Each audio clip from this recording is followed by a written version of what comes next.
All right. We should hopefully be live. I am going to set up everything and hold on, let me just change the background. Change it over because we're not on the main, we're on the second. Let me hit live on these two platforms. While I am setting everything up, I'm just going to run this Brian Kilmeade show. Because the wages didn't keep up with prices.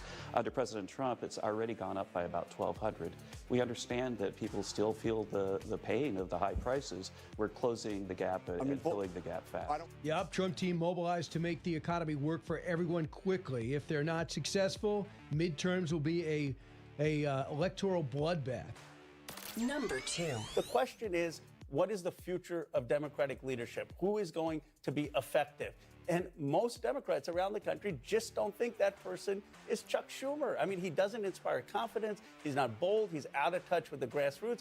Ro Khanna weighing in. Dems in disarray. Infighting has hit new highs. Not only talking about who's running the country, but they are running to socialism. The party is actually embracing it instead of running from it. Sadly, we must start selling capitalism to counter it.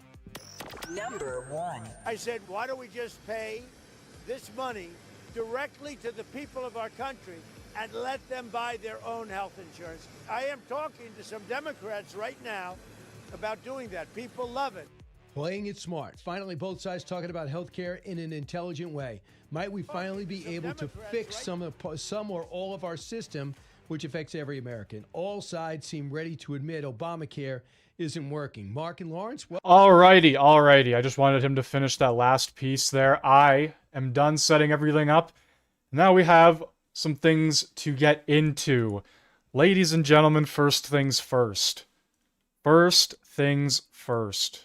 Thank you all for joining on YouTube, Rumble, and Kick. Hopefully Rumble works. Rumble, look, you gotta figure it out. I don't know what the hell is going on here. There we go. It's finally working.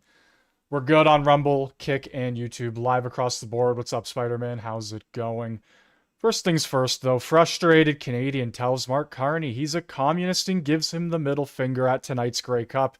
Mark Carney got the works at tonight's... Or not tonight's Grey Cup, but the Grey Cup. Carney! Hey, you fucking call me, hey? So, yeah, there you have it.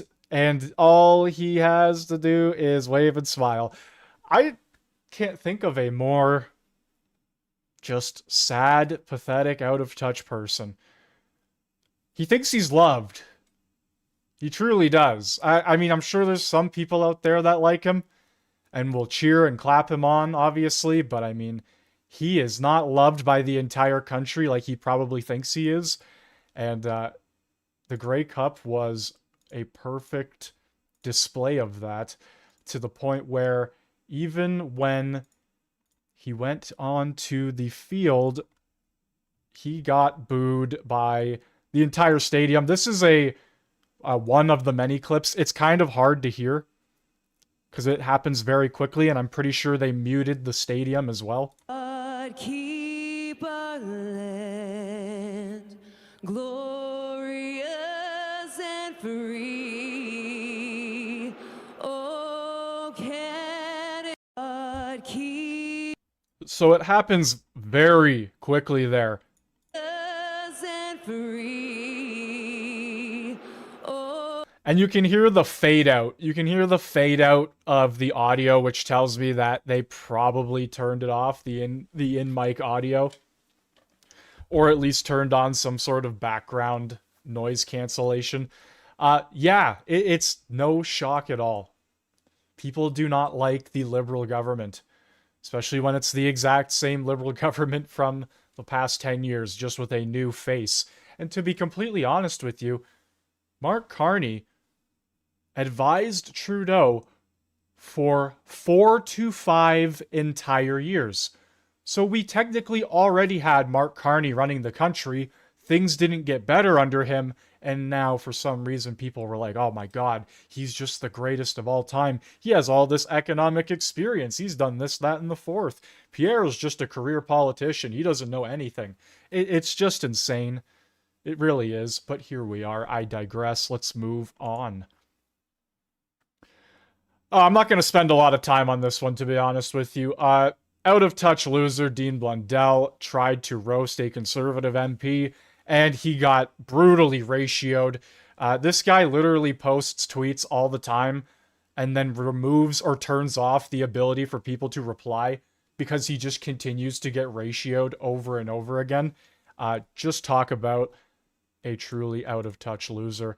And this is going to be a big portion of the next, I don't know, maybe 20 minutes to half hour of the stream.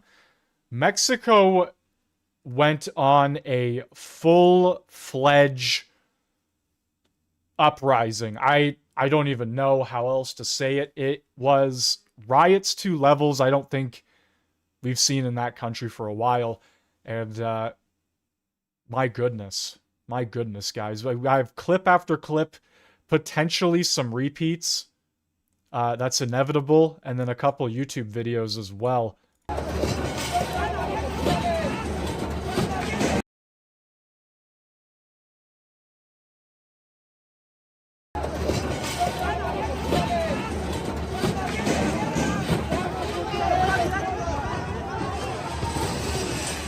Holy shit.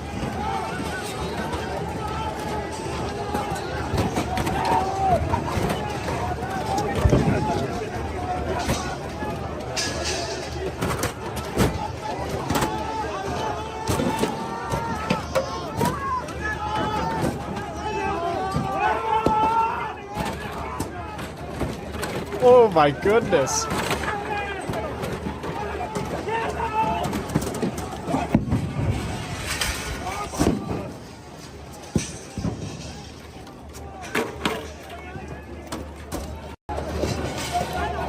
So, to give, like, I guess a little bit of explanation as to what is going on here, because it's pure chaos, as you can tell. For more or less what I have gathered is the people, the younger generation, and essentially everybody that uses the internet, so on and so forth, they've pretty much put two and two together and have realized that the cartel is pretty much running their entire country. So the uprising is due to a lot of corruption, as we can see here. Here's another clip that I probably have, but I'll put it up anyway. A preview of the footage from this guy here. Where is it?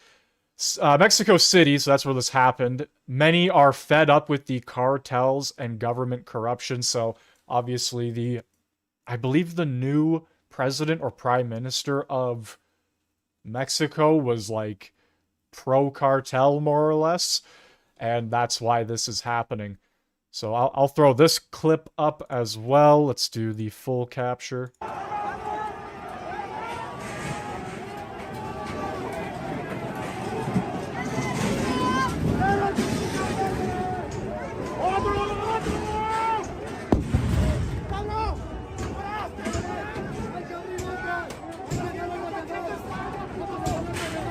And I feel like I need to point out, this is just their parliament building, their capitol building, whatever you want to call it. Like their Capitol Square. The entire, like, area, surrounding area, city, like there were tens of thousands of people marching through the streets, protesting, and then this happened, obviously. What a crazy situation. Wasn't it like a month and a half, 2 months ago, where it was Nepal's government fell, and essentially like the entire government was, they were, if you catch my drift there. Mayor was taken out too, just saying. Yeah, this was huge, obviously. Yeah, like I said, the thing that happened in Nepal, now this, it feels like people are just kind of at the boiling point. I don't know. And along with the Charlie Kirk situation, when that happened, it really felt like the States was there. It maybe a couple days of just going back and forth, you could have said, man, that was the boiling point. That was a civil war right then and there. Yeah, it just feels like no matter which country it is, everybody has kind of just had enough of the shit. And whether it's Nepal, Mexico City, or like I said, the Charlie Kirk situation, which very well could have turned into a civil war in the States. And honestly, probably has divided the States more than a lot of issues have. But yeah, we are seeing a lot of crazy stuff unfold. Literally, like, historic event after historic event. We've had a decade's worth of historic events in the past 5 years, 6 years probably. Just jam-packed all into a 5-year span. It's wild. It's absolutely wild what we're seeing.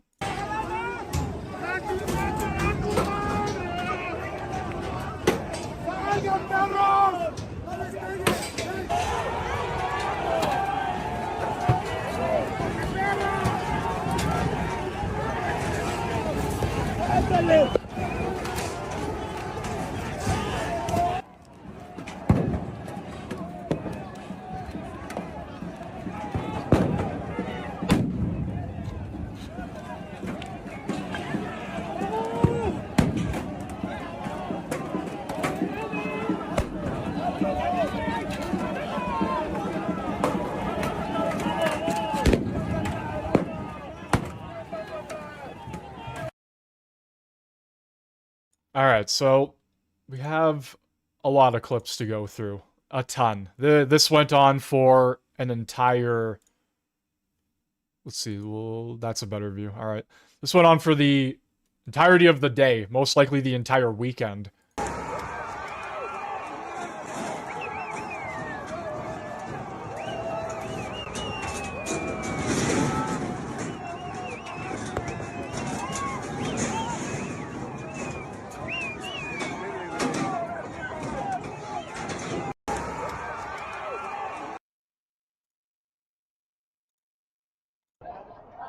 I mean, just look at the overhead shot here. Hold on.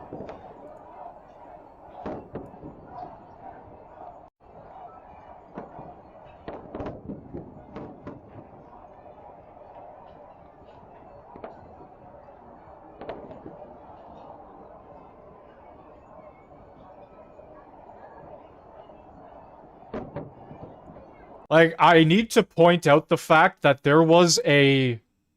I don't know how tall that wall is. 10 feet tall, maybe. It's hard to tell from here and not being there. It went across the entire way. Right? It surrounds the perimeter of the building.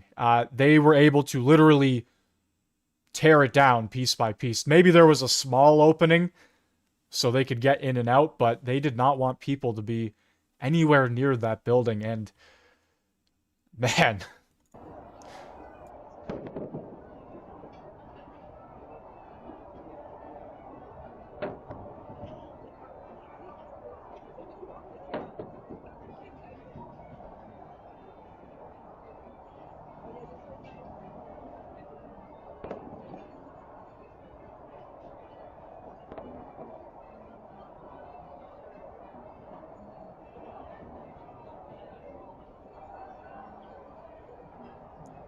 Anyway, moving onward, because that's just an overhead, because we got maybe a couple repeats here and there, we'll see.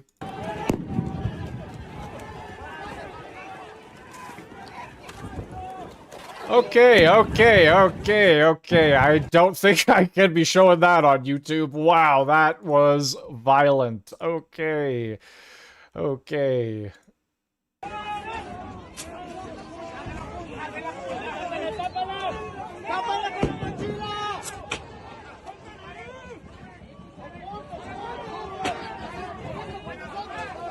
Just an FYI, if the channel gets hit, it was because of that clip right there. My goodness. I did not expect that one to happen. My apologies, YouTube.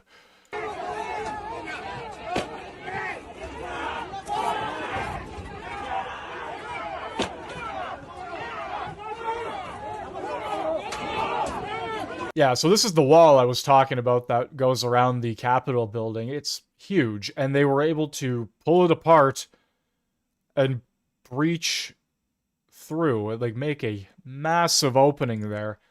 Wow, that clip was absolutely insane. Okay, we got some more footage here we'll go over.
Dude, this is effing insane. Dude, like this footage, whoever captured this, holy crap, dude. Give them a raise, give them a vacation to maybe a good part of Mexico. I'm just joking. Honestly, though, this footage is incredible.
So like I said, probably the odd repeat here and there, but dude, that is insane. Like, holy crap, man. We'll do a little bit of a skip ahead here because I'm pretty sure all of this is stuff I already played earlier. Yeah, look at this.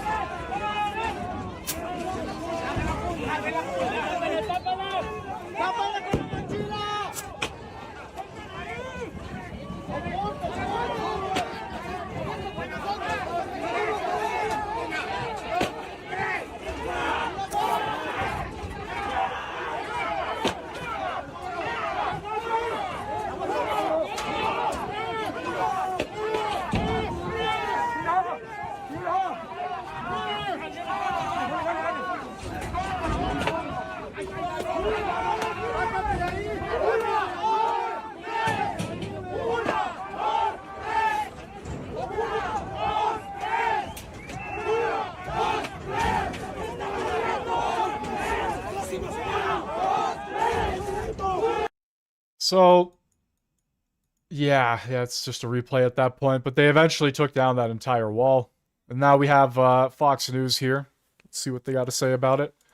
Protests breaking out in Mexico City. More than 100 police officers were injured in these violent clashes outside of the National Palace. The unrest follows the assassination of a mayor who had criticized Sheinbaum's approach to fighting drug cartels. Demonstrators, many of them Gen Z, accused the president of ignoring cartel violence and rejecting U.S. help to combat it. Leonardo Falcon and Ignacio Gonzalez are here. They have a podcast called the Leo and Nacho podcast in Mexico, and we've had them on many times on Fox Noticias. I'll start with you, Leo. Why don't you just explain to the American people what is happening at this moment, because Mexico is in full revolt right now. Yes, ma'am. First of all, good morning to the United States and good morning to you, Rachel. And what Mexico is currently facing is a national awakening. What we're looking at, what you're probably looking at in the screens, is a protest of the Gen Z movement in Mexico, where there are no parties that they are leading this. It's the youth, it's the Mexican people. It's not about the left, it's not about the right, it's about the Mexican people wanting the best for the country. And we're all together in this protest, we're all together for a better country, and we see it. It's beautiful, it's beautiful. We saw over more than 100,000 people during the streets of Mexico, and it was pretty impressive from our part to see it for the first time, and we were actually there. So we're very happy of the people that showed up in the country and that they are pushing for a change. Nacho, why are the Mexican people so angry at Claudia Sheinbaum, your president? Well, in a country which you have 60 murders and 40 missing people a day, every single day, of course they are shocked. Of course they are shocked. Yeah. We, the youth, are really desperate because we don't see the light. The generations see the teenagers after this horrific situation. We decide to protest. Yes. Not with a flag of any political party, no, because they are killing us. Yes. That's the reality. Okay, so what do you believe that Claudia Sheinbaum is complicit in this? We've had senators on here, Senator Lily Tejas, who bravely said Mexico is indeed a narco state, and she said that Claudia Sheinbaum and her Morena party, the political party she belongs to, is in business with the cartels. Is that true in your opinion, Leo? Well, when we look at what Nacho just mentioned, when we look at 60 murders, 40 missing people every single day, the narco state of Mexico makes it pretty obvious that there's some things going on behind the curtains in the Mexican government. Yeah. This is sad, but what we look at here in the protest is that there's actually a noticing. There's actually a noticing of all of the Mexican youth, of all of the Mexican families, that they are saying, how can this be happening? And when you have such a big amount of the population mad, upset at what's happening in the country, something's going on. And that's when you have a protest like the one we had yesterday. Yeah, absolutely. And by the way, people should understand, not only was that mayor murdered in public with his wife and his child there, but then a few days later, another mayor was executed.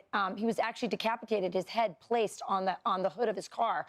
This kind of stuff happens all the time. It's totally normalized in Mexico, and the Mexican people are sick of it. Now, President Trump, Nacho, has said, I'm going to take on the cartels in Venezuela, and of course, they're a transnational network, and that includes the cartels in Mexico. He has gone to Sheinbaum and said, will you help me?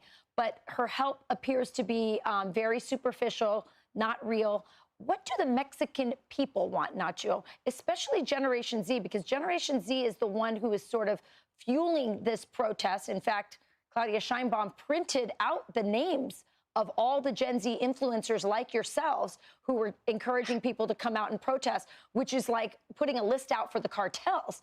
So tell me, do the young people like you want the help from President Trump's administration and from our military? The Generation Z want peace.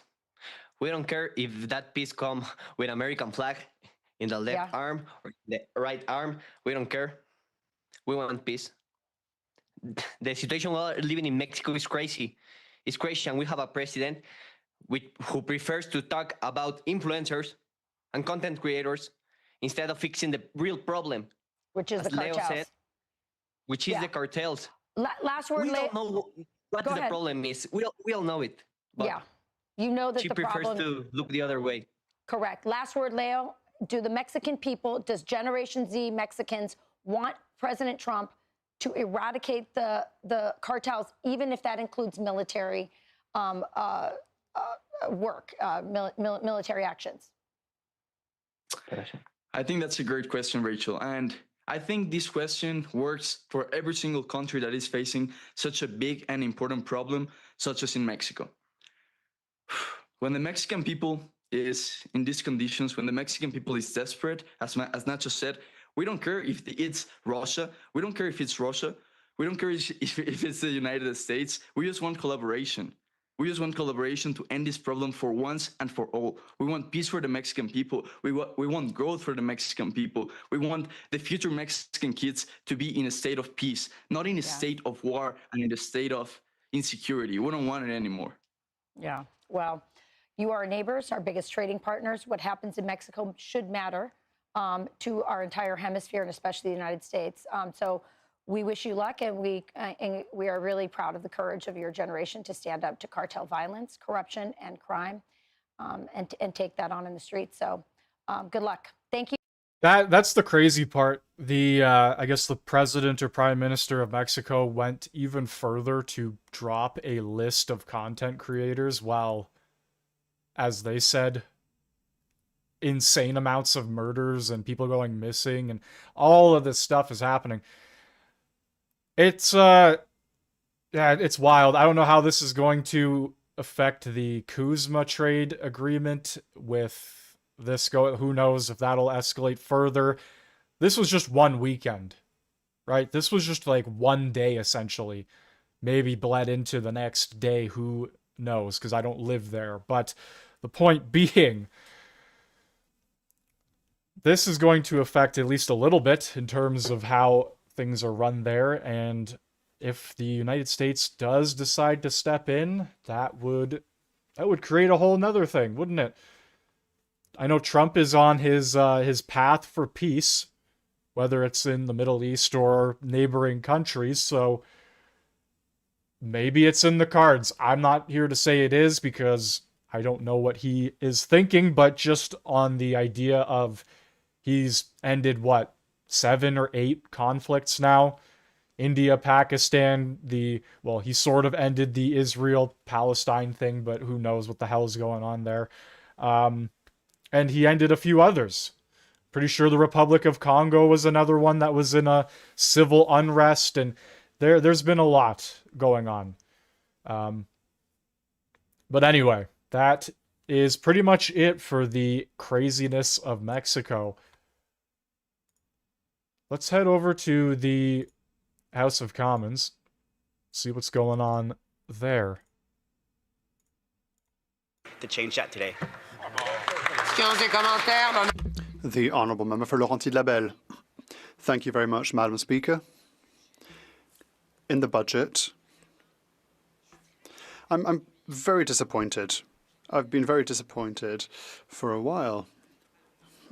I worked with Joanne Deschamps since 2011, and we were talking about EI. We need EI reform for serious illnesses, for example. But now we're 20 years later, we're in 2025. Since 2015, the Liberals have said that there were going to be reforms. I know some changes have been made since, but my question is as follows. Does my colleague agree that we need a comprehensive reform of EI, especially for regions where there's a lot of seasonal work in forestry or tourism? All right, hold on. We have this clip here. Mark Carney gets questioned about getting booed and being booed at the Grey Cup. Grey Cup, you were booed. What does that show you about Western disaffection? Look, we've got, we meet with everybody. We represent the entire country. We were cheered as well as the other. And we have representation across the country. I'll say one other thing, which is that in a few hours, I'll have a virtual meeting with the First Ministers of the provinces and territories. And, we're all looking to work together. I met a few of the premiers when I was in Winnipeg, working together for the country, whoever people voted for. Thanks very much. Thanks, Prime Minister. Oh boy, the cope is real, isn't it? The we're united across the board. I'm loved by everybody everywhere sort of mentality, just like, oh, we have support everywhere. Yeah, I don't think you do, to be honest. Should we not have a big EI reform in the bill? Important things for Alberta, such as the repealing of C-48, the tanker ban, C-69, the new pipeline bill. In fact, it doesn't commit to repealing the emissions and production cap either. I wonder if my colleague could opine on what this means for Alberta, that the government still insists on keeping C-48, C-69, and the emissions cap. Honourable Member for Edmonton Northwest. Well, I thank my neighbour and my colleague from West Edmonton Mall for the question. Yeah, I spoke about it in my address, Madam Speaker. You know, it's frustrating as an Albertan. The government says one thing and then walks it back. You know, it's systematic changes that we need in this country. It's not C5 being used as a weapon to pick winners and losers. It's to unite this country, and yet we've seen no projects coming out of Alberta thus far. The Prime Minister is from Alberta. Maybe we're going to see an MOU in the next couple of days, but that's still not going to change the fact that legislation still exists to block our resources. Resources that go to protect this whole country, from Newfoundland to BC to heat homes in the remote north. And again, Albertans just feel like they're getting left behind. So when they really say Canada strong and Canada unity, I really question the motives behind that. Cheers to that. And I have another clip here, just because why the hell not? Jasmine Lane absolutely killing it on the, I guess, political side of things, or her show, whatever you want to call it. Take a listen to this. For many weeks, daily, as well as many months and years, the Liberal Party, their supporters, their pundits, as well as the establishment, the legacy media, has been doing everything in their power to dissuade you away from supporting Pierre Poilievre, which honestly just makes me laugh because, like, critical thinking here, my friends. Does anybody realize that if Pierre Poilievre was actually a terrible leader, they would want him to stay on, right? They actually probably wouldn't be calling for all of this discontent within the party. They wouldn't be questioning his leadership. They wouldn't be fabricating all of this division to try to make people vote differently so that he was removed. If he was actually a bad leader, they would want him to stay on, and they would just watch that sink slowly ship. They wouldn't be focusing on Pierre Poilievre and how bad things are, because him being bad is a good thing for the Liberal Party, which is pretty interesting. And I have a feeling it might have nothing to do with Pierre Poilievre being a bad leader and everything to do with this. There's the whole thing of, like, when you see your opponent or enemy making mistake after mistake after mistake, you just kind of stand back and let them do their thing, because you realize that they keep burying themselves further. And that's exactly the point she's making here, that if Poilievre was damaging the Conservative Party, they wouldn't say a thing. They would just let him continue to do his thing and, like she said, sink the ship further and further. But at the end of the day, he's probably not doing bad, so they actually have to smear him and create narratives around him in order to make him look bad. That's just how I see it at the end of the day, because yeah, if your opponent was screwing up over and over again, why would you go out there and say literally anything at all? Just let them continue to run down the track they are running. It's that simple. End of the discussion. There's no debate for that one. Anyway, back to the House of Commons. Moving debate, the honourable member for... In Canada, BCIT is not just a school. It is a powerhouse of talent. It is where Canada's welders, electricians, engineers, technicians, nurses, and innovators get the hand-on training that builds our country, our infrastructure, power our industries, and strengthens our economy. As our government advances $115.2 billion in infrastructure investment, we will rely on BCIT more than ever, because without skilled apprentices, trained trade people, and innovators ready to lead, no major project gets built, not on time, not on budget. BCIT is building the workforce for tomorrow. Our job is to ensure institutions like BCIT have the You're tools building to a keep doing government it. workforce. That's what you're Madam doing. Speaker, innovation is happening right here in Burnaby. I recently toured 3 remarkable companies. Novartic Technology is a global leader in welding automation, using AI robotics to tackle complex industrial applications. This is critical as Canada ramps up in infrastructure and clean technology projects. Svante Carbon Capture is a world leader in carbon capture, turning climate ambition into action and helping Canada lead in clean technology. Blue Force Energy advances low-carbon transitions through electric fleet conversions, battery storage, and renewable energy solutions. To compete globally, Canada must reduce its carbon intensity. In Burnaby, leading innovators That makes are showing literally how no Canadian sense. expertise, from advanced manufacturing to clean technology, can drive a cleaner, stronger, and more competitive future. AMA reminded me that young Canadians already understand one important truth. We cannot rely on one trading partner. With 70% of our export going to the United States, trade diversification is essential. Budget 2025 strengthens Canada's economic ties across the Indo-Pacific by deepening our relationship with key economic and trade partners such as Japan, South Korea, Taiwan, India, Australia, while expanding opportunities with ASEAN members and with Europe. Through this partnership, Canada is creating opportunities in agriculture, clean technology, digital trade, advanced manufacturing, and services, ensuring Canadian businesses can compete globally while building more resilient economy at home. A diversified economy is a resilient economy, and this budget makes it a priority. Madam Speaker, every week in Burnaby Central, families tell me one same thing. They are working hard, but everything gets so expensive that they want a government that gets it and acts on it.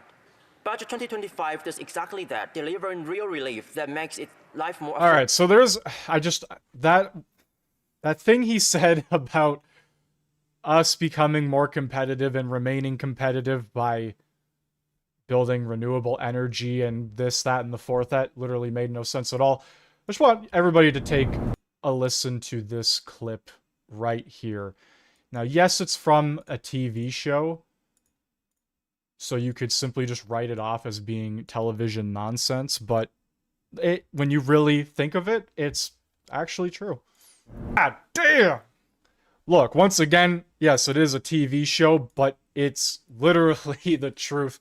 The amount it takes to build one of those stupid ass the turbines, whatever the hell, the windmills, it is just not worth it. It is just not worth it. It is absolutely insane.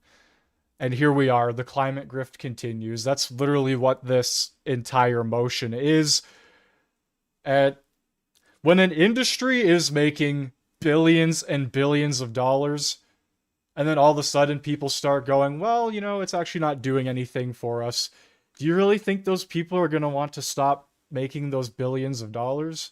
No, of course not. They're going to continue the grift further. They're going to continue pushing the renewable energy grift while they literally have to use massive machines to mine up everything, to build these wind turbines and renewable energy, this and that, and then truck it out. Like, it's literally a process that cannot be replaced. It's not efficient.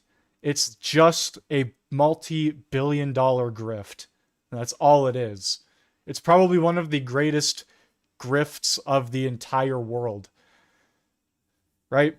First it was acid rain, and then it was the ice caps are going to melt, and then the ozone layer had a massive hole in it that was going to expand and expand, and then we were all just going to die one day. And then it was global warming, now it's climate change. Like, it just changes every decade or so. Back in the 90s, David Suzuki had his daughter stand up before a massive conference speaking about the end of times. And then now it's Greta Thunberg. Like, it just doesn't end. The grift just manipulates. The words change. The industries change. It's insanity. It's insanity. And sadly, Canadians are forced hand over fist to pay for it through their taxes, while countries like China, India, etc. are allowed to do whatever the hell they please in terms of their industries and regulations. I mean, my God, they literally discussed in committee today the fact that Canada still makes plastic straws for other countries. We still make plastic straws to ship out to other countries while we have them banned here for our own use. I literally uploaded the video today. You can go watch it. It's not a conspiracy theory. It's truly crazy how far this grift has gone. And it probably won't end anytime soon. And sadly, Canada is the spearhead of the grift. Affordable for the If they want to be sure this budget wouldn't go through, they seem to have done this. So the Liberals were cheap to seniors. How come my colleague can rise and just defend this, even though they can't justify this gap that was created and to keep seniors in poverty? What is his party doing because for seniors? Because I don't see this. For Burnaby Central.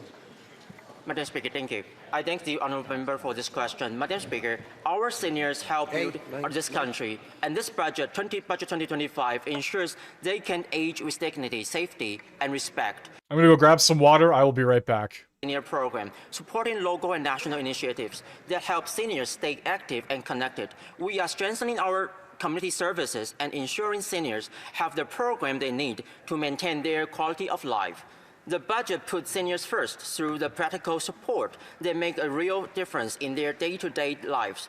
And this is our commitment, and we will continue delivering on it. Thank you, Madam Speaker. Questions and comments? L'honorable député. The honourable member for l'Acadie. Thank you, Madam Speaker. I would like to first say bravo to my colleague for his speech.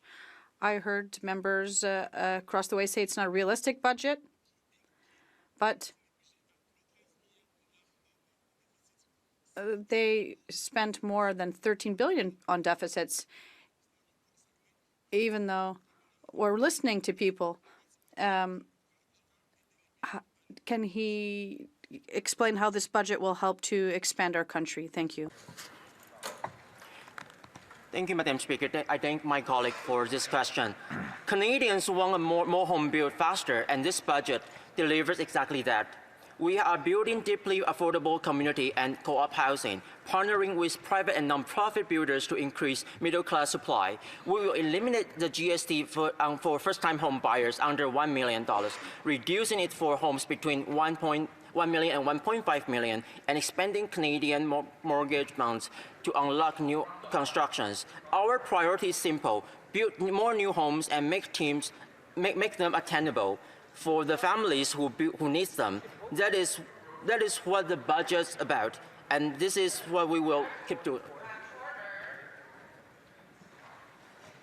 You're good. Resuming debate, the honourable member for Halifax. Thank you, Madam Speaker. The global economy has changed, and Canada must change with it.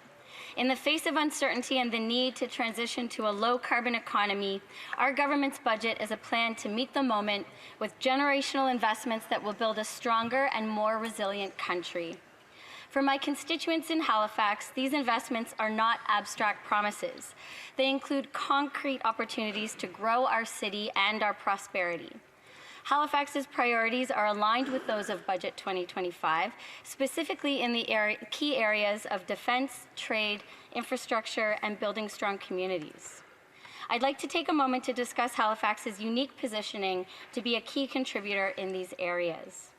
The Trade Diversification Corridors Fund represents $5 billion of investment to improve access to new overseas markets and develop our port, airport, and rail infrastructure.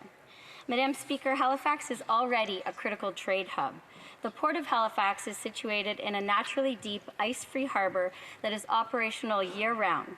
Its location allows for direct access to global trade routes and is uniquely positioned in a close proximity to many major European ports. We have a strategic advantage to propel Canada into stronger and more resilient trade relationships. Investing in Halifax will lead to direct economic benefits for the entire country. Madam Speaker, this investment into the Trade Infrastructure Corridor Fund reflects not only potential growth for Halifax, but also an increase in well-paying jobs across industries. In Halifax, we are home to Canada's largest military base by number of personnel. The impact that this thriving and innovative defense sector has on our city is immeasurable. An investment of over $80 billion into the Canadian Armed Forces will have a significant impact on CFB Halifax and further boost the economy of the entire region. Of particular interest to my constituents is the River-class destroyer project, which will be built in my riding by Irving Shipbuilding.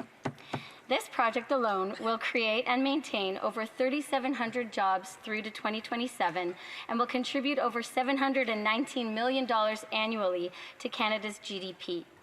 Our government's strong commitment to supporting defense and meeting our NATO commitments will lead to economic prosperity and national security for the entire country.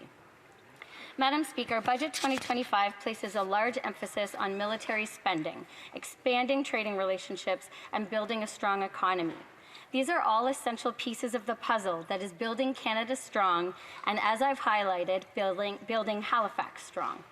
However, it's also important to highlight that in addition to these major priorities, Budget 2025 represents a well-rounded plan to build more resilient communities. From local infrastructure development to affordable housing, from environmental action to social programs, this budget makes important investments into areas that will support Canadians where it matters most. Hear, hear. Right now, in Halifax, like in many cities across Canada, we're facing a housing crisis. Young professionals, students, seniors, and essential workers, the very people who power our economy, are struggling to find stable and affordable places to live. That's why Budget 2025 includes a $13 billion investment in Build Canada Homes. This initiative will double housing construction across the country with a focus on non-market, sustainable, and affordable homes, including cooperatives and supportive housing. This program ensures that we can build the homes we need to match the need now and well into the future. It will help us to reduce homelessness and bring homeownership back into reach for Canadians. Our government recognizes that the need for First Nations, Inuit, and Métis housing is acute, and for this reason, $2.8 billion is included for urban, rural, and northern Indigenous housing. With a significant increase in new housing, we need to ensure that we have the necessary infrastructure to support these communities. For this reason, Madam Speaker, the Build Communities Strong Fund is one of my favorite parts of Budget 2025. This investment represents over $50 billion in funding, with $27.8 billion specifically designated for things like local roads, bridges, water systems, community centers, and more, all of which represent the core foundation of community. Well, I just found this tweet here, and I gotta say, it's pretty much true at this point. If the budget fails, aka doesn't pass, an election is called due to the weakness of the Conservative Party at this present time. The Liberals will win a majority government, and this country will continue its downfall. The other side of the coin, the budget passes, Mark Carney creates one of the largest deficits in Canadian history, and the country continues its downfall. So it's two sides of the coin that lead to the exact same outcome. I don't really have much to say other than I guess we are kind of just screwed, aren't we? Because honestly, yeah, I agree. I don't think the Conservatives would win an election. I just don't. I'm sadly hearing that maybe some more people are believing in this aka not new Liberal government, but they call the new Liberal government more than they probably should be. Like, people that are close to me, I'll say that, just to not give too much away. People that are close to me maybe have more faith in the Liberal government than they should, and I don't know why. I don't know. Maybe they watch a bit too much of the mainstream media. Not entirely sure.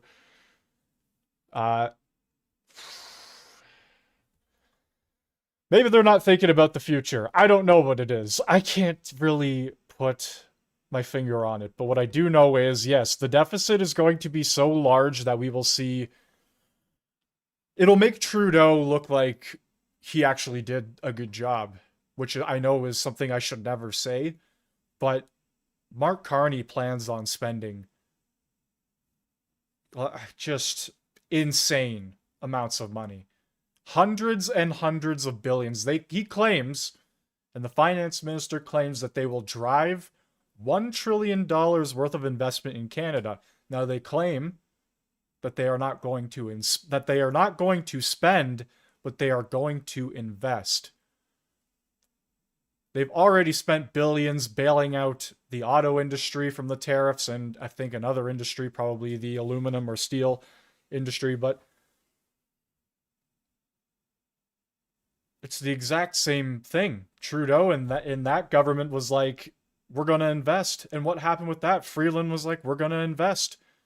And that was the largest deficit we've seen, an insane amount of spending. Like I said, Carney's level of spending makes Trudeau look good. And that is crazy. That is literally insane.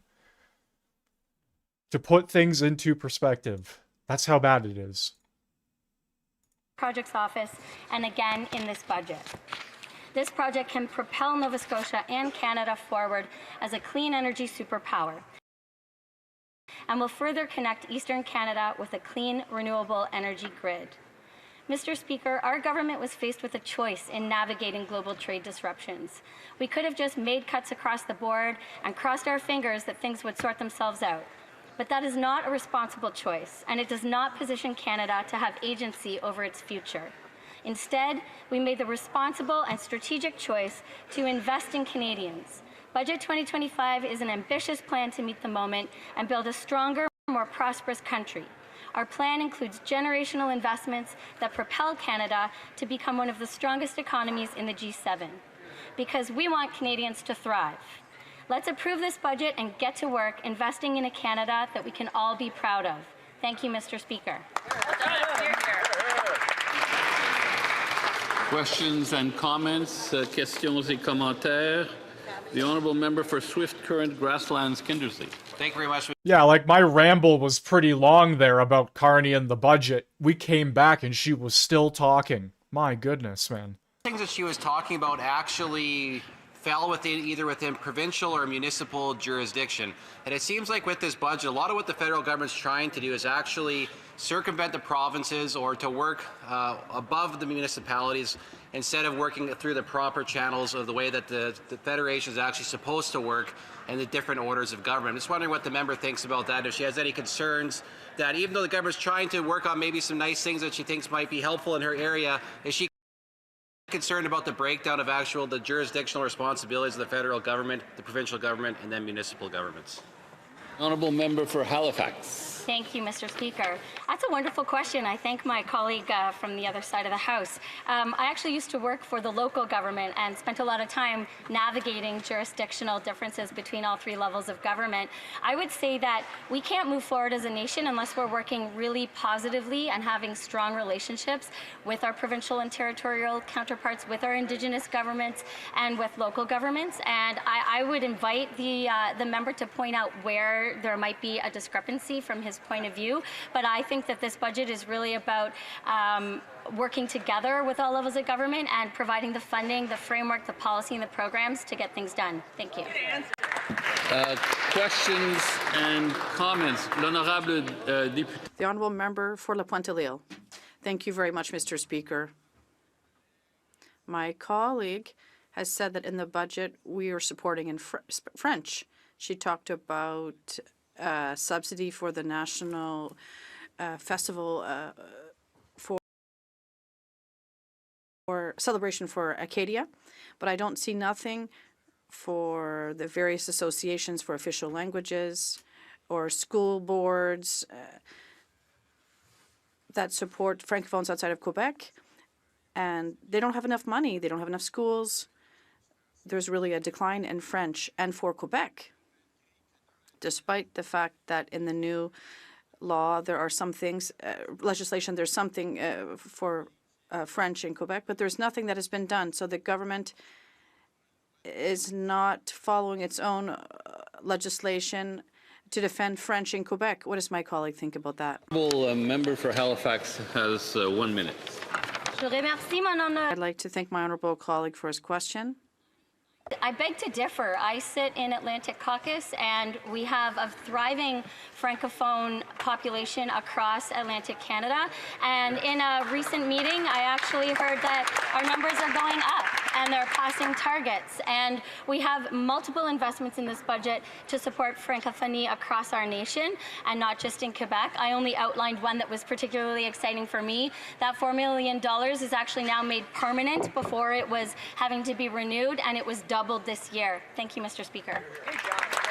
After a question period, there will be about a minute and 48 seconds left in the Q&A related to this, the recent speech. We'll now go to statements by members. Déclaration de député, the honourable member for Vancouver Centre. Mrs. Speaker, I rise to honour Gordon Kwan, the last of the World War II Chinese veterans in Vancouver, whose life stands as a powerful testament to service, sacrifice, and patriotism. At a time when the Chinese were denied full citizenship in Canada, young Gordon volunteered for Force 136, Britain's legendary commandos fighting behind Japanese lines. Denied, he persisted until Canada, running out of recruits, decided to accept Asian immigrants. Gordon served with distinction and as a veteran continued to volunteer. He was a fixture at Remembrance Day ceremonies, selling poppies until his death last month at age 99. As we remember our veterans last week, let us honor the many immigrants who, though marginalized, risked their lives to serve Canada with honor and loyalty, lest we forget. The honourable member for York Centre. Speaker, intifada is violent resistance. It must be criminal to call for intifada on Canada's streets. It must be criminal to celebrate Hamas monsters by glorifying their death. That's why we need a bill to amend the criminal code to criminalize the promotion of terrorist group or terrorist activity. Canada already criminalizes participation and aiding of terrorism, but there is no offense targeting the advocacy or promotion of terrorism. This gap allows extremists and recruiters to promote terrorism on the streets and online. Colleagues, we need a bill to make it criminal to promote terrorist groups or terrorist activities while preserving charter right to free speech. I'm proud of our Conservative team for standing with me and for standing with Canada's Jewish community at a time of need. And I'm proud that this afternoon I'll be introducing a bill to criminalize the willful promotion of terrorism. Thank you, Speaker. The honourable member for Tayayakon, Parkdale High Park. Mr. Speaker, Tibetans have been part of Canada's fabric since the 1970s, after China's occupation of Tibet in the 1950s forced many into exile. They are guided always by His Holiness the Dalai Lama and his lifelong commitment to nonviolence, interfaith harmony, and human rights. Today, Tibetan communities thrive in Tayakon Parkdale High Park, Etobicoke, and in Halifax, Vancouver, Calgary, and Montreal. Tibetan Canadians are caregivers, business owners, food terminal and production workers, tradespeople, and professionals. A new generation is building futures through higher education and civic leadership. Tibetan democracy, a fruit of His Holiness's vision, is active and thriving, with free elections for the Central Tibetan Administration taking place in 29 countries, including Canada, in 2026. On this Tibet Day on the Hill, let us today reaffirm Parliament's 2024 motion recognizing Tibetans as a people and a nation, the right to determine their future, including the recognition of their next spiritual leader, free of interference. And as Tibetans and Tibetan Canadians continue to preserve their language, culture, and identity, let us honor their example. Tashi Dele. The honourable member for Kamloops, Shuswap Central Rockies. Mr. Speaker, last week across the Kamloops Shuswap Central Rockies, there was overwhelming attendance at cenotaphs and community gatherings honouring service and sacrifices past and present of Canada's men and women of the Canadian Forces. The record attendance demonstrated that we will remember them, not just November 11th, but always. In connecting with people last week, I also heard their challenges in facing increasing costs in everything from groceries to housing to simply getting to work. Canadians face challenges because the government refuses to balance affordable taxation with efficient delivery of services. People repeatedly shared that they are not seeing balances because they are sending more in tax dollars and receiving less in service. Budget 2025 was a chance to rebalance the fiscal scale. Instead, this costly credit card budget is increasing debt burdens for present and future generations. My Conservative colleagues and I will continue to fight for the balance Canadians need and deserve. The honourable member for Halifax. Mr. Speaker, I am proud to congratulate Halifax-based Immigrate AI Global for winning third place in the global business competition at the G20 Young Entrepreneurs Alliance Summit. This is the first time a Nova Scotia company has been recognized on the G20 stage. Max Medic, the founder and CEO, had to navigate the immigration system when he came to the United States and then Canada from the Ukraine. This sparked a desire to help others facing the same challenges. Immigrate AI Global's venture is a platform designed to simplify immigration paperwork for professionals. It has helped to streamline visa applications, reduce costs for applicants, and cut refusal rates in 140 countries around the world. On behalf of all Haligonians, I applaud all those at Immigrate AI Global on your success, and I look forward to seeing what you'll do next. Thank you. The honourable member for Richmond Centre Marpole. Mr. Speaker, the Premier of British Columbia has now admitted what countless frontline workers have been reporting. Quote, I was wrong on drug decriminalization. It wasn't the right policy. He even admitted that it has created really unhappy consequences for public safety and community well-being. Allowing possession of drugs like fentanyl, crack, and meth is only possible because the federal government granted BC a special exemption under the Controlled Drugs and Substances Act. Without the Liberal government's approval, this could never have taken effect. Yet the public safety minister still refuses to take responsibility, claiming it was at the request of the provinces. British Columbians deserve real health and safety, and they're demanding immediate action. The minister must end the radical hard drug experiment, cancel the federal exemption, and restore safety in our communities. Member for Spadina Harbourfront. Mr. Speaker, November 15th marked National Philanthropy Day, recognizing Canadians whose generosity strengthens our communities. From food banks and shelters to arts, conservation, and youth programs, philanthropy fuels essential work across this country. Spadina Harbourfront is home to the national chapter of the Association of Fundraising Professionals and to organizations such as EVA's Initiatives, the Institute for Canadian Citizenship, CAMH, West Neighbourhood House, Movember Canada, and so many others. Canada's 170,000 charities contribute 8.3% to our GDP and employs 2.4 million Canadians. I'd like to also acknowledge an announcement from last week from New Power Labs of a new Fund Canada pledge.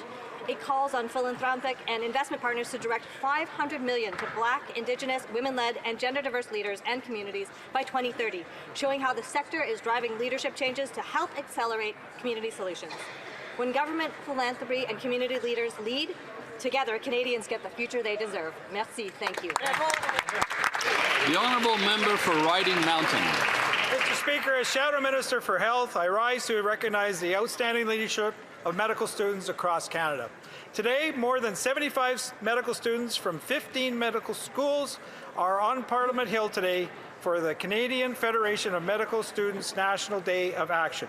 These future physicians are meeting with parliamentarians to address one of the most urgent challenges facing Canada's healthcare system, the crisis in our emergency departments. Mr. Speaker, 6.5 million Canadians don't have access to a family doctor. This is forcing far too many people to rely on emergency rooms that are already at a breaking point. Patients are waiting hours, sometimes days, for care. These medical students are determined to change that. Their advocacy, their skills, and their commitment to improving access to timely, high-quality care give Canadians hope.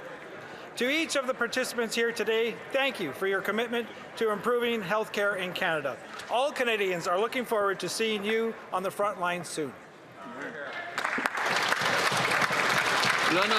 The honourable member for Lac-Saint-Jean.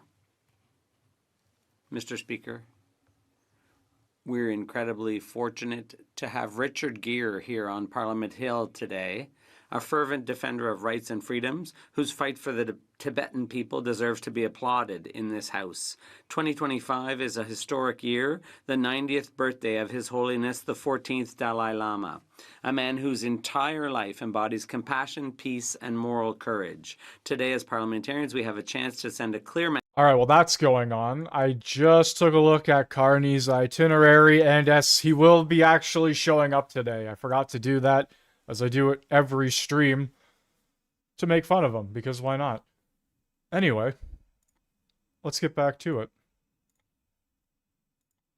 And their right to choose without interference who succeeds the Dalai Lama.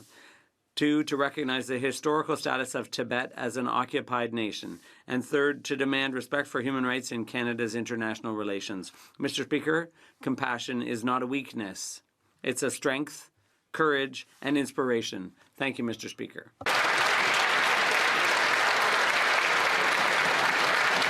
The honourable member for Dartmouth Cole Harbour.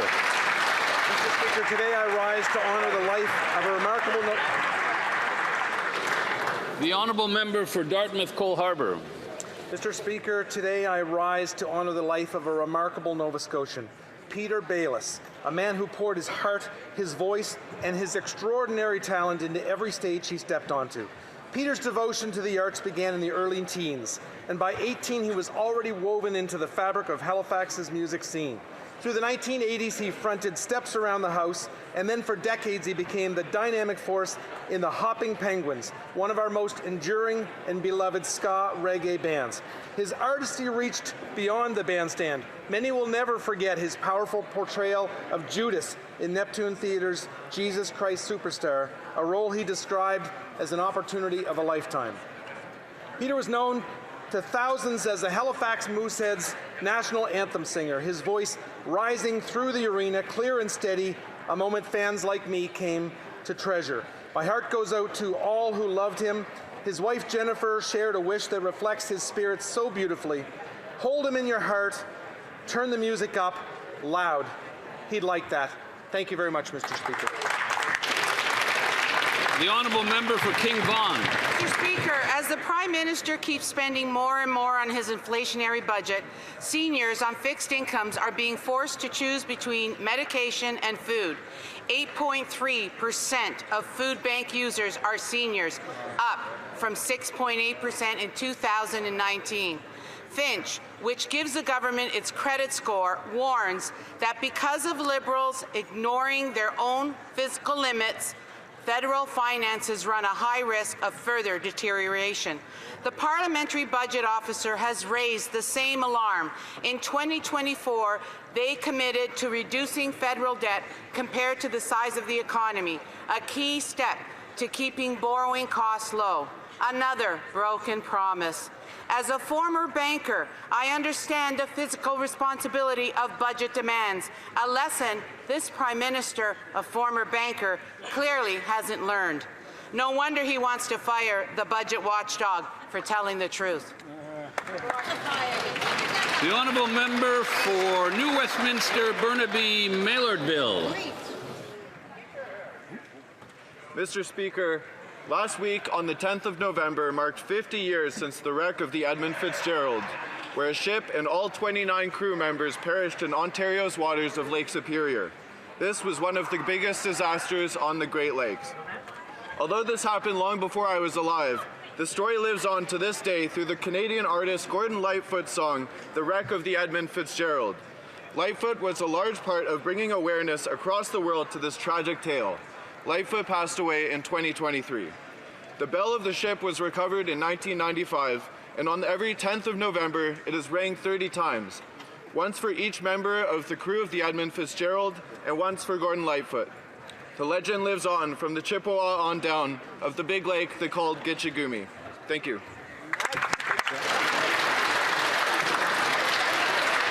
The honourable member for Calgary East. The Prime Minister dropped the most expensive budget in Canadian history outside of COVID, doubling Trudeau's deficits, and Canadians know what that means. Higher taxes, slower growth, and a death sentence for future generations. As hardworking Canadians continue to pay the price, Canada's two-tier tax system benefits companies like Brookfield. At the Finance Committee, witnesses exposed Brookfield as being the most notorious tax avoider in Canada. As chair, the Prime Minister helped the company avoid $6.5 billion in Canadian taxes through offshore tax havens, including 2 registered above a Bermuda bike shop and another in the Cayman Islands. While young Canadians are told to make more sacrifices, this Prime Minister is doubling Trudeau's deficit, and him and his elitist buddies get to shield themselves from CRA. Instead of avoiding questions like he helped Brookfield avoid taxes, the Prime Minister needs to come clean. Is he here to serve Canadians or himself and Brookfield? The Honourable Member for Sherbrooke. Mr. Speaker, on World Diabetes Day, I'd like to highlight the journey of my son and all those living with type 1 diabetes. Despite the daily challenges posed by diabetes, Charles is an example of discipline and determination. Every day he shows that with courage and perseverance, nothing is out of reach. As a phys ed teacher, he's an inspiring role model for his students, proving to them that obstacles can become opportunities for growth. His commitment goes far beyond his own situation. As chair of the board of directors of Diabète Estrie, Charles actively contributes to advancing the cause and supporting the community. A century ago, the Canadian discovery of insulin changed the world. Today, Canada remains a leader in research because we have the talent and the opportunities. Our government believes in science and supports our researchers, which makes a real difference. Charles, it's with pride that I highlight your struggle and, above all, the admirable person you are. The Honourable Member for Moose Jaw Lake Centre, Lanigan. Mr. Speaker, yesterday was a historic day for Saskatchewan and all of Rider Nation. After 12 long years, our beloved Rough Riders brought home the Grey Cup, defeating Montreal and Winnipeg.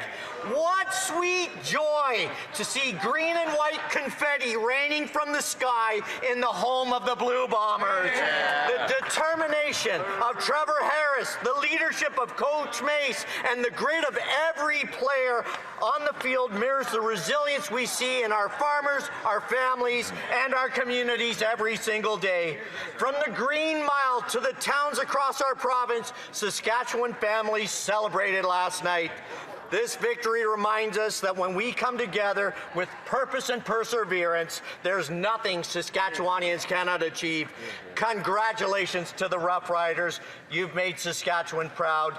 Mr. Speaker, some people like gold, but in Saskatchewan, we know green is the color, football is the game. Let's go Riders!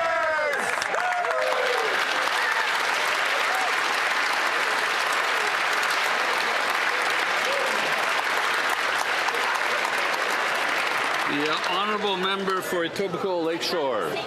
Mr. Speaker, this year we celebrate the 90th birthday of His Holiness the Dalai Lama. Following a request from His Holiness to then Prime Minister Lester Pearson, the first 2 Tibetan refugees landed in Canada on October 15, 1970, just over 55 years ago. Since then, Tibetan Canadians have been contributing to the Canadian economy, community, and social fabric of our country. Personally, it is a privilege to have the Tibetan Canadian Cultural Centre established just over 27 years ago in my constituency of Etobicoke Lakeshore. The impact of His Holiness is far-reaching, and his message of peace, non-violence, the pursuit of harmony and happiness, he is making the world a better place. I call on this House to declare 2025 the year of compassion. I welcome everyone from across Canada visiting for Tibet Day on the Hill, and a special welcome to Richard Gere, who is a true champion for the campaign for Tibet. Tasha Dalik, Mr. Speaker. Here, here.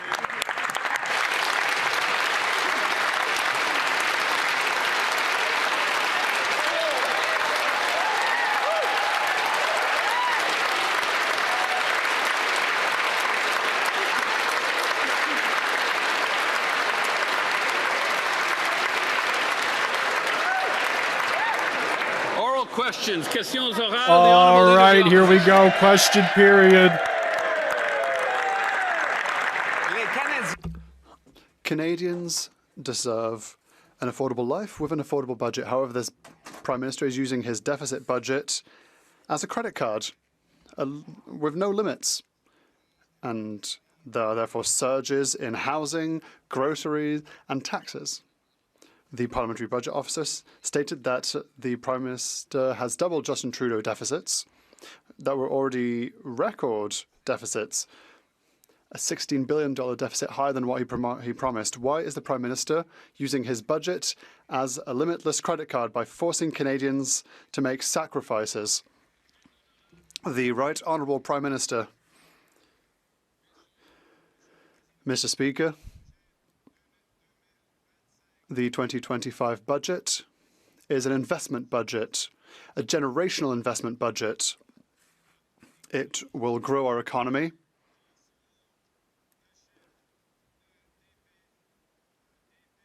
According to the PBO, this policy is sustainable in the long term. The Honourable Leader of the Opposition. It's multi-generational debt, Mr. Speaker. Canadians deserve affordable groceries. The Prime Minister promised that he would be judged by the cost of groceries today. Statistics Canada published its data showing that food inflation is almost double that of the Bank of Canada's targets. It is increasing 40% more quickly than in the States because of liberal taxes. This is a limitless credit card. Does he expect Canadians to pay their groceries with the same magical card? The Right Honourable Prime Minister. Mr. Speaker, I have great news. We're creating jobs and inflation is going down. Inflation has slowed down, and for almost 2 years in a row, inflation is within the Bank of Canada's estimates. We will be reducing inflation we will grow the economy and we will build the future of Canada. The Honourable Leader of the Opposition. The Prime Minister's costly deficit gambles our future on the national credit card. And it drives up food, housing, and tax bills. In fact, the Parliamentary Budget Officer has revealed in his recent report the Prime Minister has doubled Justin Trudeau's deficit. He's brought in the biggest deficit in Canadian history outside of the pandemic, $16 billion bigger than he promised only 7 months ago. Why isn't the Prime Minister breaking his word and forcing Canadians to pay higher inflation today and higher taxes tomorrow for his costly credit card budget? The Right Honourable Prime Minister. Mr. Speaker, today is a good day.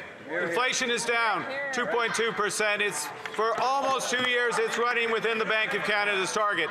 Mr. Speaker, today this is a good month. Unemployment is down again. Jobs are up again. Mr. Speaker, today is a historic day. The Leader of the Opposition and his colleagues have an opportunity to vote for generational investment to build this economy. That was embarrassing. Maybe it's a good day for him and his Brookfield buddies who are dodging their tax bills, but it's a terrible day for the Canadian people stuck paying record-high grocery bills. In fact, the Prime Minister said he'd be judged by prices at the grocery store. Today, Statistics Canada revealed that grocery price inflation is almost double the Bank of Canada's target, rising 40% faster in Canada than in the United States of America.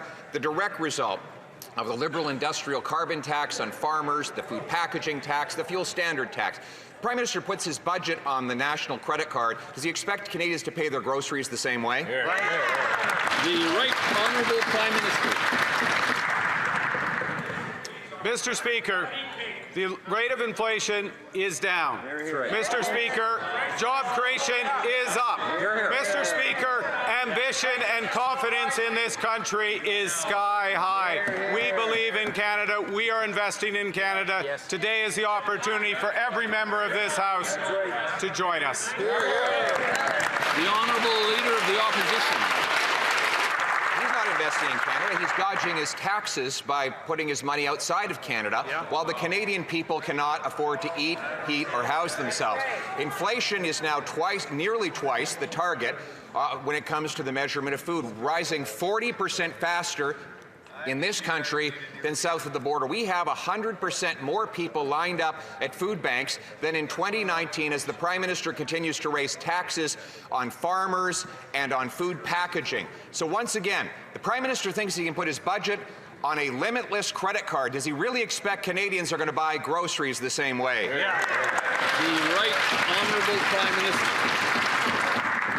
Mr. Speaker, again this month, just as it was last month, just as it has been every month when I've been Prime Minister, Canadian wages have grown faster than the rate of inflation. Canadians are getting ahead. We are creating jobs despite the attack on this economy by the Americans, despite by the obstruction of the opposition. This is an opportunity to build our country. The vote is today. Stand up and be counted. The Honourable Leader of the Opposition. The Prime Minister was right by Surrey the other day handing out tax dollars and donuts in a photo op, but refused to take questions on the 330% increase in extortion that Liberals caused with soft-on-crime laws and open border policies.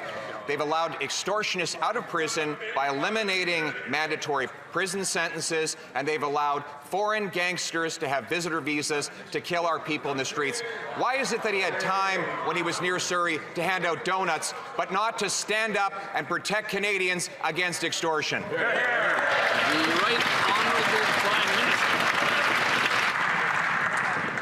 Mr. Speaker, there's an opportunity to stand up and protect Canadians against extortion, against home invasion, against gun crime, against mandatory, against online harm to children. We are putting these legislations in front of this House. The opposition has a chance to support it. We will protect Canadians. Just sit down, you fool. The honourable member for Bailleau-Chambly. Mr. Speaker, the Prime Minister seems to be in a bit of a precarious spot. Perhaps it's time for him to do some introspection. He claimed that he would quickly eliminate tariffs that have been imposed on Quebec and Canadian products, but they have increased, and even new ones have been added. Will the Prime Minister admit that his strategy has failed? The Right Honourable Prime Minister. Mr. Speaker, Canada has the best agreement with the United States of America. More than 85 of Quebec goods and services, Canadian goods and services that now have zero tariffs. The honourable member for Bailleau-Chambly. No one believes that. Absolutely no one believes it. I'm sure the Prime Minister doesn't believe it. After his election, he was also meant to re-establish the principle of free trade. Had he done so, he would not even have to claim that we have the best agreement with the States. Does he agree that his trade agreement strategy with the States has failed? The US President isn't even accepting his phone calls anymore. The Right Honourable Prime Minister. Mr. Speaker, the President of the US has been calling me back because I have his phone number, unlike others in this place. First of all, now second of all, today, what a weird thing to brag the about. Opportunity to invest in Quebec for the projects in Saguenay, in the Matawini mine, with Hydro-Quebec. It's time to invest in the future of Quebec and Canada. Join us. He's bragging about having his phone number, but this was the same guy claiming that he was going to annex Canada. Like, what? Transfixed on cell phones. In any case, we made 6 requests to the government. Is the government ready to commit to eliminate discrimination against seniors 65 to 75 years of age? Do they commit to increase healthcares to 6% a year? Will they grant credits to young families when they purchase a first house? And maybe if they do that, we might vote for them. The Right Honourable Prime Minister. Mr. Speaker, in the budget, we will protect, and the members of this House could protect, transfers for seniors that amount to $80 billion total. Huge investments in Quebec, the biggest investments in culture, and massive transfers for seniors. That is the choice we have to make today with this budget. For Thornhill. Spiraling out of control, and they'll do anything to keep Canadians from noticing. Parliament's budget watchdog has found that the Prime Minister is using fiscal tricks just to hide how much money is being wasted here in Ottawa. He says there's a less than 10% chance that the Liberals will meet their own spending targets, the same targets they've blown through again and again. The warnings keep piling up. The waste keeps growing, and the government's commitment to responsibility keeps shrinking. So the real question is, what are the odds that the watchdog gets fired next, just for telling Canadians the truth? Yeah. Fair enough. Mr. Speaker, it's only Monday, and we already have good news, Mr. Speaker. Inflation is down. Employment is up, Mr. Speaker. And we presented to Canadians a generational investment budget, Mr. Speaker. You've been in power for nearly 9 months. We're going to invest to Actually, more than a decade for you. Empower Canadians, Mr. Speaker. We're going to grow this economy the second fastest rate in the G7, Mr. Speaker, because we believe in Canada, and Canadians are going to see whether the Conservative believe in Canada, because today we'll have a vote, and let's hope that we're going to walk together. Mr. Speaker, Canada needs to grow. The honourable member for Thornhill. Can't afford groceries, they can't afford rent, they can't afford their mortgages, and they want us to support the reason why. I think most Canadians would say no thanks. But back to the parliamentary budget officer. Remember, this is the same watchdog who called Liberal spending stupefying, shocking, and unsustainable. Now he says the government has abandoned any restraint at all. So no wonder the Prime Minister wants him gone. How many more watchdogs, how many more damning reports will it take for this government to stop maxing out the credit card with their reckless spending? L'honorable ministre des Finances. Mr. Speaker, I know it's a big budget. I'm afraid they may have missed a chapter, Mr. Speaker. Let me help them. Someone called Kevin Page, Mr. Speaker, we serve our nation, and I quote, "We need to focus on economic growth. We need capital investment to boost innovation, improve our infrastructure, and diversify our trade. We live in dangerous times, and we must meet our NATO spending target." I believe Parliament should approve the budget plan, Mr. Speaker.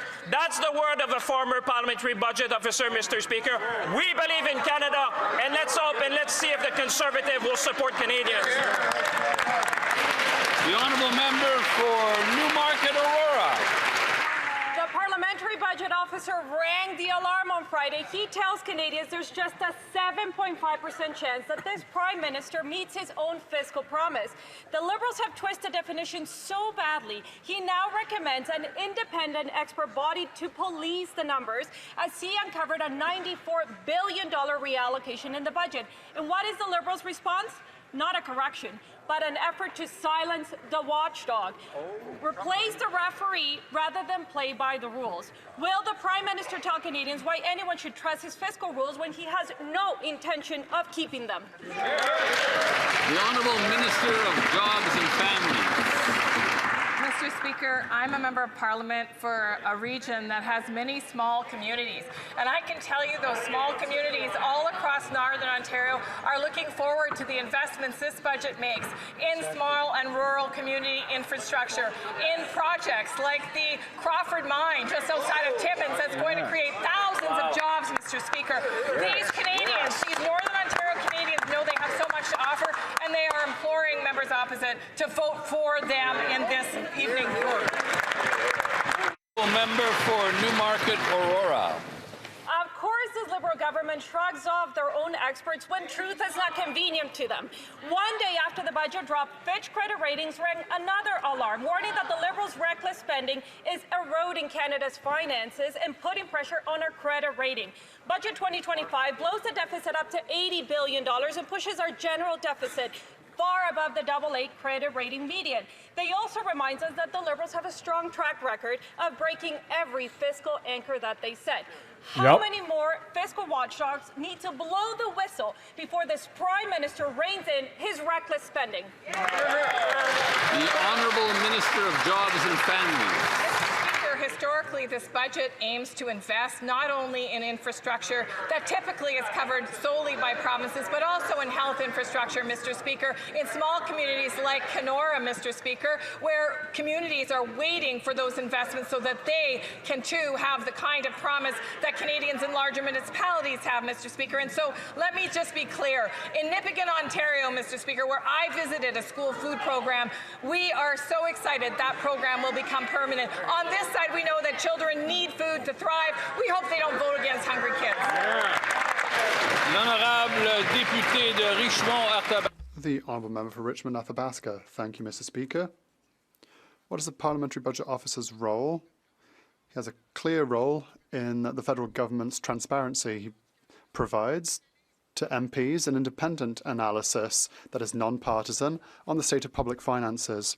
What does he have to say about the Liberal budget? Investment being misinterpreted.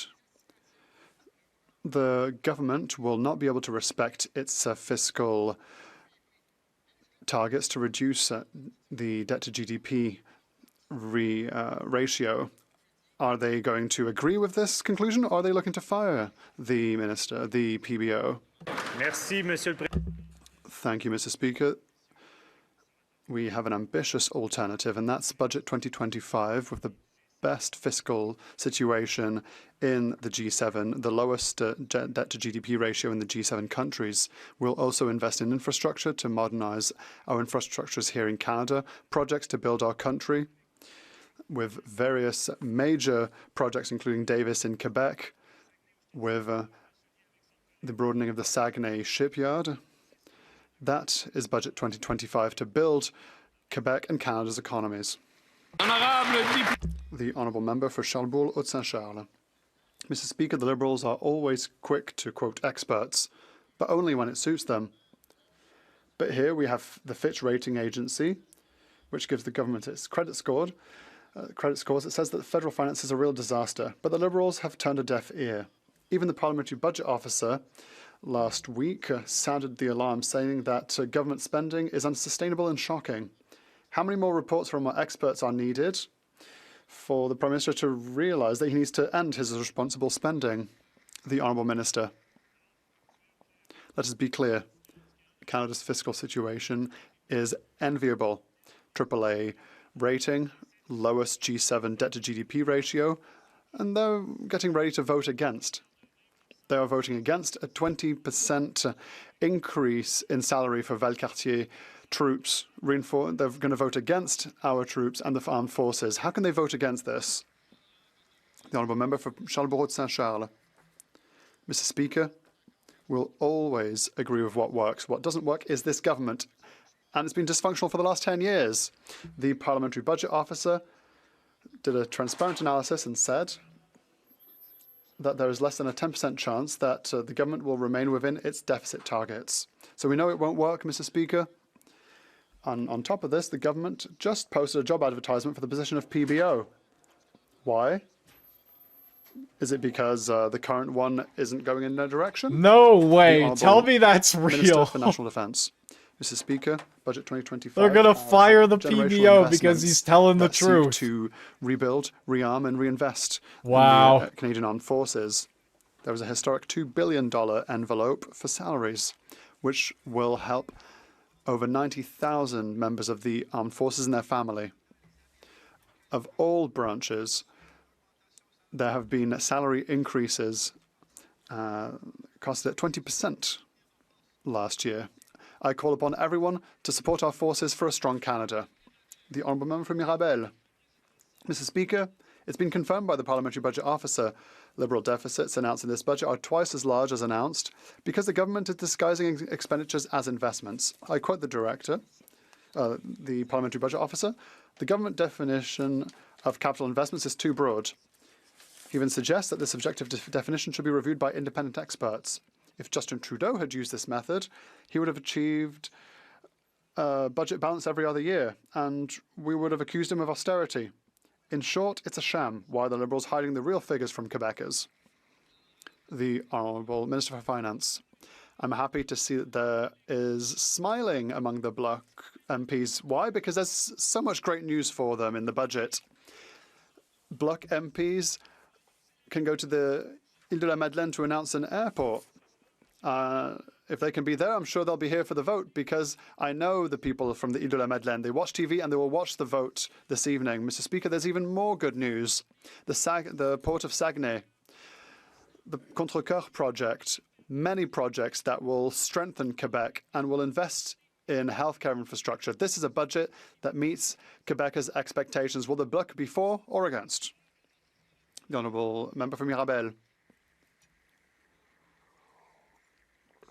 Mr. Speaker, the Parliamentary Budget Officer hasn't had a drink of the Liberal budget Kool-Aid. That's normal because it's his mandate to provide non-partisan analysis, and that's precisely why the Liberals want to replace him. They've issued a call for applications to find a permanent replacement who demonstrates, and I quote, tact and discretion. Tact and discretion, Mr. Speaker. They want a discreet PBO, Mr. Speaker, who will apologise for his words before speaking. They might as well ask him to join the Liberal Party. Are they going to do what they did with judges and recruit the next PBO from the Liberal Party? The Honourable Minister for Industry. Mr. Speaker, the reality is that we're not stopping there. So I'm going to add to what my colleague said. My colleague across the way comes from Mirabel. He knows that aerospace is important, so I'm sure that he will defend it with the same fire that he has shown today. He will defend our investments in aerospace, because if he votes against the budget, he votes against the people of Mirabel who are working in aerospace. He'll also vote against infrastructure and health that are so important for Quebecers. The Honourable Member for Kildonan St. Paul. Mr. Speaker, the Prime Minister is claiming his massive new deficit spending is an investment in the economy, but Canadians have heard this promise before. In fact, for 10 years under Justin Trudeau, who doubled the national debt, and the results were productivity flatlined, investment collapsed, and business competitiveness fell behind the U.S., which means lower wages and less opportunities for our workers. And now Canadians are hearing that same failed promise from this Prime Minister, who will add $300 billion of new debt over the next 2 years, Mr. Speaker. So why is the Prime Minister repeating a decade of failed Liberal spending promises? What are workers going to get out of it, Mr. Speaker? What is he promising them? The Honourable Secretary of State for Labour. Mr. Speaker, what we're promising is the largest infrastructure investment in Canadian history. This will create thousands of good jobs in the skilled trades, Mr. Speaker. Don't take my word for it. Iron Workers of Canada said, when Canada builds, Canadians work. LiUNA Western Canada said this budget will create thousands of great paying union jobs in Western Canada. The Union of Operating Engineers said this budget's a nation-building project representing an important opportunity for workers across Canada. And the Carpenters Regional Council said billions in infrastructure and housing investments have the potential to create tens of thousands of good-paying jobs. Mr. Speaker, why would the Conservatives vote against it? The Honourable Member for Kildonan St. Paul. Mr. Speaker, the Liberals keep insisting that more deficit spending will strengthen our economy, but the data says quite the opposite. Despite doubling the national debt and promising Canadians it was an investment, after 10 years, Canada ranks well below the average in the world's advanced economies in productivity and business research and development investment, which again means lower wages for our workers. And now the budget watchdog is warning that the budget abandons the fiscal anchors that we need to protect our long-term sustainability. So why are the Liberals weakening our fiscal anchors when a decade of their reckless spending failed to deliver any results for our Canadian workers? The Honourable Secretary of State for Seniors. They say they are fighting for youth, but they plan to vote against a national school food program. They say they are fighting for families, but they plan to vote against a middle income tax cut. They say they are fighting for workers, but they plan to vote against $75 million in apprenticeship funding. And they say they are fighting for our borders, but they plan to vote against a much-needed pay raise for our service members in our armed forces, including in my riding of Esquimalt at CFB Esquimalt. Canadians want to know who they are fighting for, because it certainly isn't them. L'honorable député de Mégantic-L'Érable. The honourable member for Mégantic-L'Érable. Mr. Speaker, imagine all the things you could buy if you were given a credit card with no limit. And you'd never have to pay off the balance at the end of the month. You could just pass the bill on to your children and your children's children. And that's exactly what this Liberal Prime Minister is doing. A budget in the red that will put generations of Canadians in the red. And there's no such thing as such a credit card like this, except for the Liberals. Well, the Liberals heed the warnings of the Fitch rating agency, which says that the federal finances are at a high risk of further deterioration with this unaffordable budget. It'll increase the cost of living for everyone. The Honourable Minister. Thank you very much, Mr. Speaker. In the budget, I'd like to correct things. There's a tax cut of $800 per family for an average Canadian, and it's a pay increase, unprecedented one, for the men and women of the Canadian Armed Forces, and they received their raise on Friday. It's investment to modernize our infrastructure across the country, increase our productivity, and grow Canada and Quebec's economy. Thank you. The Honourable Member for Mégantic-L'Érable-Lotbinière. This budget is an unprecedented deficit. Fitch is not the only one concerned about Canada's public finances. It's the PBO who has raised several concerns about the Liberals' broken promises. There are no longer any limits on Liberal spending. The PM has abandoned all of his fiscal anchors, and suddenly in the budget, this anchor that we've had for 30 years has disappeared without any discussion. No surprise, the Prime Minister wants to fire the PBO. He hates being told the truth. And how many more warnings will it take for this Liberal government to put an end to its irresponsible spending? The Honourable Minister. Clearly, if we don't invest, we need to stimulate our economy, increase our sovereignty and the resilience of our Canadian economy. That's what responsibility is, and I would ask my colleague to support this 2025 budget. Thank you. Member for Flamborough, Glanbrook, Brampton North. This Prime Minister's costly credit card budget piles today's reckless spending on tomorrow's taxpayers, and the warnings keep getting louder. Fitch, the government's own credit rater, says the Liberals routinely blow through their fiscal anchors and that federal finances run a high risk of further deterioration. And now the budget watchdog is sounding the alarm, noting the government has abandoned its debt-to-GDP anchor, the very metric the Liberals said was key to protecting the AAA rating. No wonder this Prime Minister wants to fire him. How many more damning watchdog reports will it take for this Prime Minister to rein in spending? That's right. The Honourable Secretary of State for Financial Institutions. Mr. Speaker, on November 4th, we introduced an historic budget to build Canada into the strongest economy in the G7, to build an economy by Canadians, for Canadians, so we will never be reliant on one country again. Mr. Speaker, we are making generational investments in infrastructure, in housing, and in defense, and we will build our economy into the strongest economy in the G7. The members opposite have a decision to make. Will they stand with us and support this budget, or will they force a Christmas election? Thank you, Mr. Speaker. The Honourable Member for They want that election. Merci. Ma question. Thank you. My question is for the Prime Minister. Agree that it is a deficiency in the budget that our legally binding Paris commitments are not mentioned.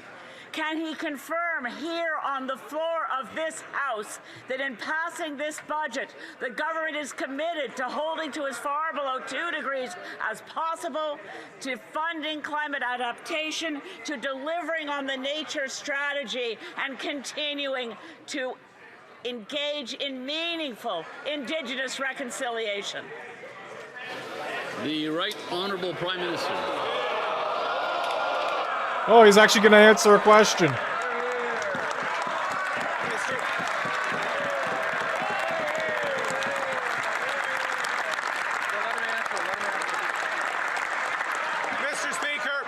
Mr. Speaker, I would like to thank the Honourable...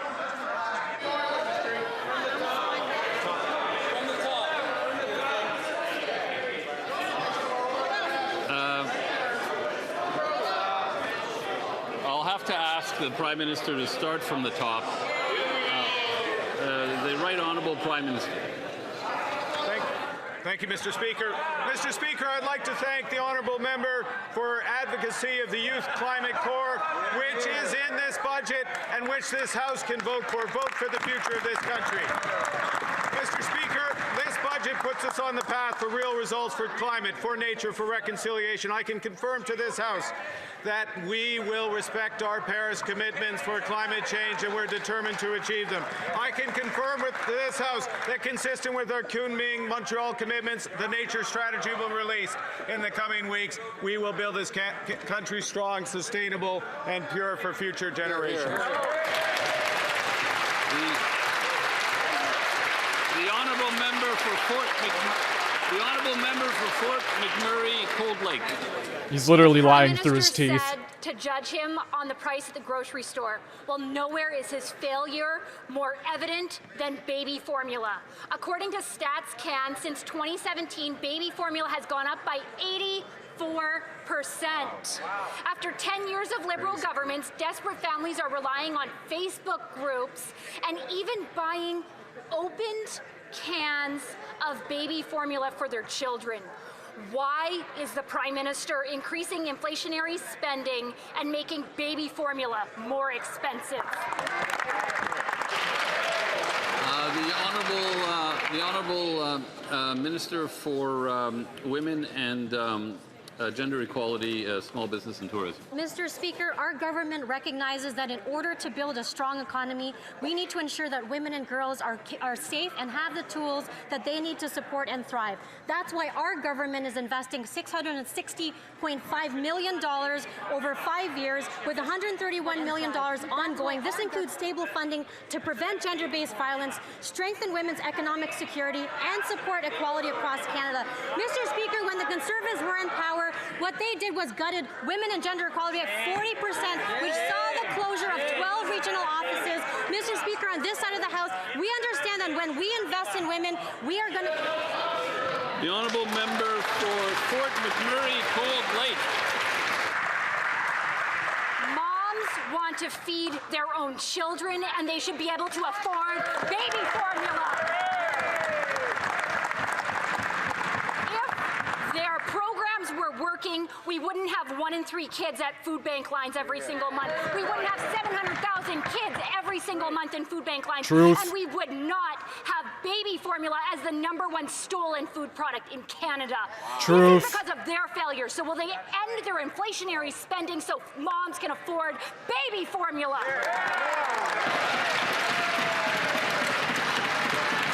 The Honourable Secretary of State for Children and Youth. Thank you, Mr. Speaker. We've taken action to fight food insecurity. Part of the solution is working with our provinces and territorial and Indigenous partners to ensure 400,000 more children get nutritious meals at school every year. That is why this budget will make the National School Food Program permanent. In Canada, no child should wonder at school where their next meal is coming from. When members opposite talk about food insecurity, they should start by voting for the budget. I was going to give the member a little more time, but she finished her answer, I guess. The honourable member for Kitchener Centre. Mr. Speaker, while families in Kitchener are increasingly using food banks at alarming rates, this government had a chance to lower food prices by scrapping the standard fuel tax. Instead, they chose to increase it by another 17 cents. This increases things like coffee, already up 34%, and beef up 16%. Shame. Why does this Prime Minister seem so determined to drive Canadians into poverty by ignoring skyrocketing food prices while he enjoys a luxury lifestyle hidden from the consequences of his own policies? Cheers to that. The Honourable Minister of Jobs and Families. Mr. Speaker, last week we came to an agreement with Ontario to continue our work on affordable childcare in that province and all across the country, Mr. Speaker. Families are saving money. But don't take it from me, Mr. Speaker. Listen to this parent from Andrew Fleck Children's Services. We've been able to have healthier meals at home, start saving for post-secondary education. Another parent said we were able to buy a house because of the child care fee reduction. It's made a monumental difference in our lives. Mr. Speaker, if they want to help families, why don't they vote for our budget? post-secondary education, which will just put them further in debt. Mr. Speaker, in typical Liberal fashion, I asked a question on food and I got an answer on childcare, but I'm going to ask again. Why is the Prime Minister not only refusing to scrap the fuel standards tax that's driving up food prices, but actually increasing it? This will drive up the cost to grow the food, package the food, and deliver the food across this country. Does he want groceries to be a luxury item because luxury is the only thing that he knows, while everyday Canadians can't afford to put food on the table? The Honourable Minister of Jobs and Family. Well, Mr. Speaker, I guess she wasn't listening to this parent from Andrew Fleck Children's Services who said, we've been able to have healthier meals at home and start saving for post-secondary education. Wow. But another mother, Mr. Speaker, from the same child care services said, I would have had to quit my job and become a stay-at-home mom, and we would not have been able to afford child care at previous prices. And go, oh, Mr. Speaker, yeah, I know they don't really like seeing women in the workforce, but this mom talked about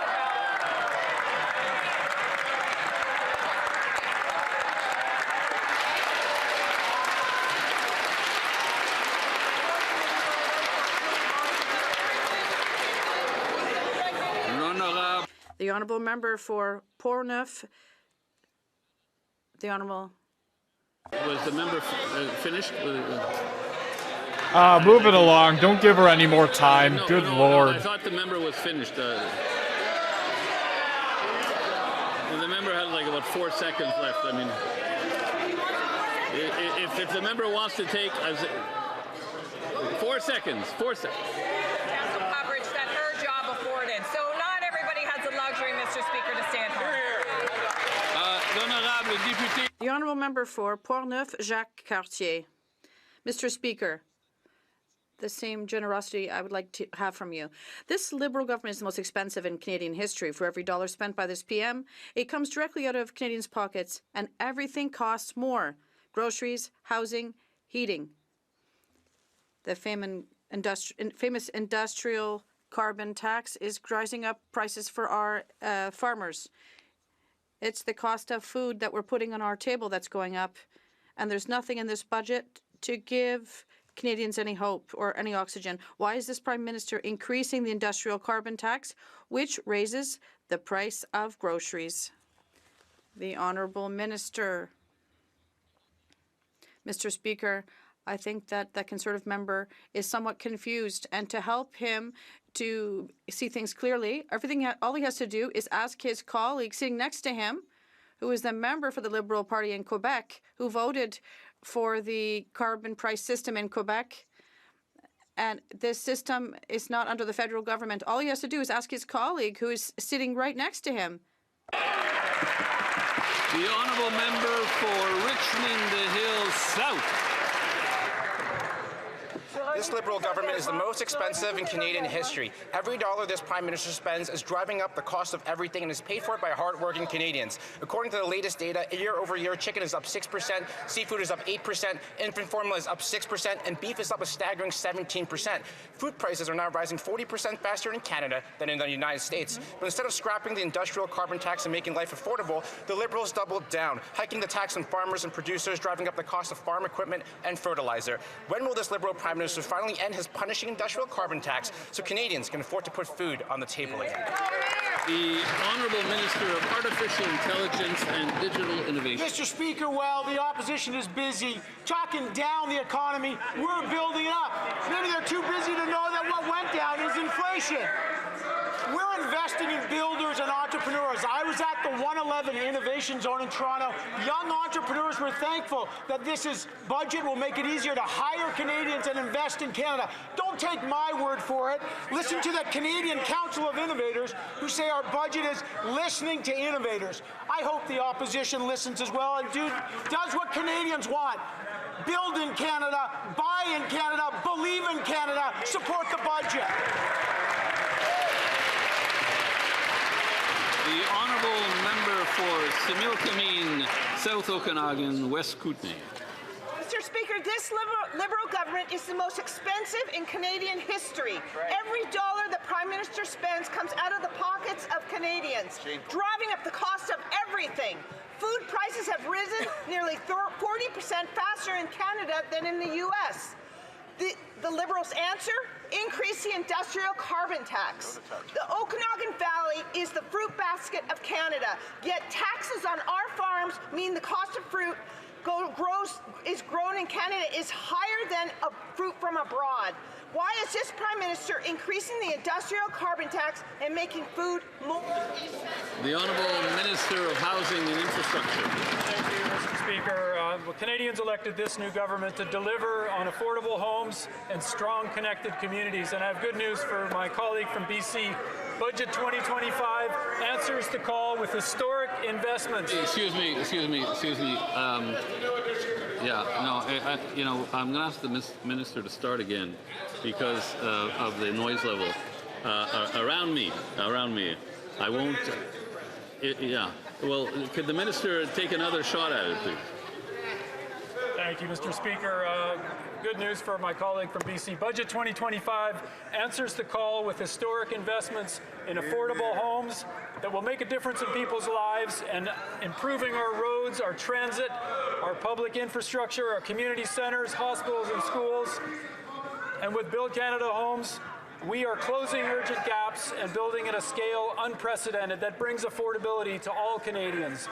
Mr. Speaker, every investment is about empowering Canadians and making a difference in their lives with affordable housing and great community infrastructure. The Honourable Member for Leeds, Grenville, Thousand Islands, Rideau Lakes. This Liberal government's the most expensive in Canadian history, and everything that this Prime Minister spends comes out of the pockets of hard-working Canadians. Now let's take a look at the Liberal-appointed President of the Nuclear Safety Commission, who's racking up massive expenses for international junkets like $14,000 to Paris. Meanwhile, they're raising taxes on fuel that's going to add 17 cents a litre, and their appointees are taking limo rides. So why do Liberals get limo rides while Canadians get higher taxes from this Prime Minister and these Liberals? The Honourable Minister of Natural Resources. Mr. Speaker, what this government is doing is helping build the best nuclear system in the world. We are building at Darlington. We just put $2 billion into building the first of a kind small modular reactors that will be exported around the world, creating Canadian jobs, Mr. Speaker. That's what we're doing. The Honourable Member for Leeds, Grenville, Thousand Islands, What they're doing is making excuses for a Liberal appointee who raised his travel budget by 85%. Well, Canadians are lined up at food banks in record numbers. These Liberals have seen, under their watch, we've seen food prices rise 40% faster than in the United States. Why is it that every time that these Liberals stand up, life gets harder for Canadians? Canadians can't afford these Liberals. They can't afford that Prime Minister, and they can't afford higher taxes. Why are these Liberals doubling down on higher prices for Canadians? The Honourable Minister of Natural Resources. Mr. Speaker, what this government is doing is doubling down on jobs for Canadians. At Darlington, we're building $12 billion, $20 billion of new SMRs, creating 20,000 new jobs, good-paying jobs, blue-collar jobs all across this country. That's what we are doing. The Honourable Member for Bay of Quinte. Mr. Speaker, my riding of Bay of Quinte is home to several hundred Canadian Armed Forces members and their families. I know that my constituents, including our brave men and women in uniform, are watching as Canada makes new investments in our forces and work towards our NATO targets. Can the Minister of National Defence then speak to the new defence investments Canada is making in Budget 2025? The Honourable Minister of National Defence. Mr. Speaker, in Budget 2025, we're investing over $81 billion to rebuild, rearm, and reinvest in our Canadian Armed Forces. We're making major investments in our people with the largest salary increase, up to 20%, for CAF members intergeneration this past weekend. Nearly 90,000 CAF members saw their salaries increase. This is what's in our budget: a pay raise for CAF members, support for CAF members, equipment for CAF members, respect for CAF members. Let's get behind our forces. The Honourable Member for Abbotsford South Langley. Speaker, last week there was deep disappointment with the Prime Minister's actions in British Columbia. While he took a leisurely walk along the beach admiring the White Rock Pier, families in nearby communities were attending vigils and town halls in response to more than 100 extortion cases reported this year, terrorizing the BC Lower Mainland. These families are facing repeated shootings and intimidation, and the Prime Minister deliberately chose to ignore them. Instead of taking leisurely walks on the pier, will the Prime Minister get serious and adopt our Conservative plan to finally crack down on extortion? The Honourable Secretary of State for Combating Crime. Mr. Speaker, the Prime Minister has taken many steps to improve the situation of public safety in our country. Mr. Speaker, when the Conservatives vote against Budget 2025, they are voting against more RCMP officers, more CBSA officers. They're voting against a $1.7 billion investment into our RCMP, and they're voting against pay raises for RCMP cadets, Mr. Speaker. Essentially, Mr. Speaker, they're voting against public safety. That's right. The Honourable Member for Mission, Matsuki, Abbotsford. Mr. Speaker, the Liberals can outline anything in the budget they want, but it's not addressing the problem we have with extortion, where there's been a 550% increase in British Columbia. Business owners are especially scared because they're the ones who are being targeted. The Abbotsford Police, the Surrey Police have already put forward special task force to deal with this growing problem. In the last Parliament, the Liberals had a chance to vote in favour of our Conservative plan to stop extortion, and they rejected it. So on behalf of British Columbians, when are they going to get serious and vote for our Conservative plan to reduce extortion and keep our businesses and communities safe? The Honourable Secretary of State for Combating Crime. Good news, Mr. Speaker. The Conservatives have a chance in this Parliament to vote for C2, to vote for C14, to vote for C12. Mr. Speaker, this weekend I spoke to an extortion victim. They told me that it is taking police months and months to get permission from the courts to link their phone number that they're being extorted from to an actual suspect, Mr. Speaker. But lawful access, which is in C2, would help provide the solution to this problem. When will the Conservatives get on board and vote for lawful access measures, Mr. Speaker? The Honourable Member for Edmonton Gateway. Mr. Speaker, extortion is at crisis levels in Canada, up over 550% in Surrey alone. But the Liberals have done nothing to protect Canadians. Over 6 months ago, they promised 1,000 new RCMP officers to help the situation, but none have been hired, Mr. Speaker. We brought forward legislation to crack down on extortion and keep Canadians safe. They blocked it, Mr. Speaker. When will the Liberals take extortion seriously and support our Conservative plan to keep these criminals behind bars and keep Canadians safe? The Honourable Secretary of State. Mr. Speaker, in this country, extortion is taken very seriously. When extortion is committed, the Criminal Code of Canada has, you could serve life in prison according to the sentence in the Criminal Code of Canada, Mr. Speaker. But what's really important when it comes to extortion cases is solving the extortion before charges are laid. And Mr. Speaker, police across this country are asking for lawful access provisions so they can investigate these cases appropriately. But you know who's against it? The Conservatives, Mr. Speaker. Why won't they give law enforcement the tools that they need to crack down on extortion? The Honourable Member for Brome, Missisquoi. Mr. Speaker, in my riding of Brome, Missisquoi, many members of my community work in the natural resources industry and in the manufacturing sector. They rely on strong supply chains and infrastructure to buy and sell the goods that they need to support our local economies. The Port of Saguenay is a key example of such a supply chain for Canadian industry, and it benefits all of Canada by playing an important role as a link to catalyze our economy. Can the Minister of Transportation tell us how this year's budget, through its investment of $57.6 million, intends to strengthen this crucial economic link? The Honourable Minister of Government Transformation. Thank you very much. I'd like to thank my colleague from Brome, Missisquoi. Modernizing port infrastructure is essential to stimulate regional economies and productivity and strengthen our national economy. I was happy on Monday to be at the Port of Saguenay with the prefect from Lac-Saint-Jean East and the member for Jonquière from the bloc, and from Lac-Saint-Jean and my academy from Chicoutimi-Le-Fort to announce a $57.6 million investment for the Saguenay Port. It's an essential project for the region and for Quebec, and I hope my colleagues will support the 2025 budget. Mr. Speaker, Canadians deserve straight answers about how their money is being spent. Public accounts list more than $173,000 in expenses over just 9 days by the Liberal member for London West during her brief time as a government House Leader. And Parliament was not even sitting. That is $19,000 a day, even though her publicly documented activities were routine ceremonial stops or partisan events in London, not House Leader work in Ottawa. So will the Liberals table a full breakdown for these charges to allow Canadians to understand how is this even possible? Good job. The Honourable Government House Leader.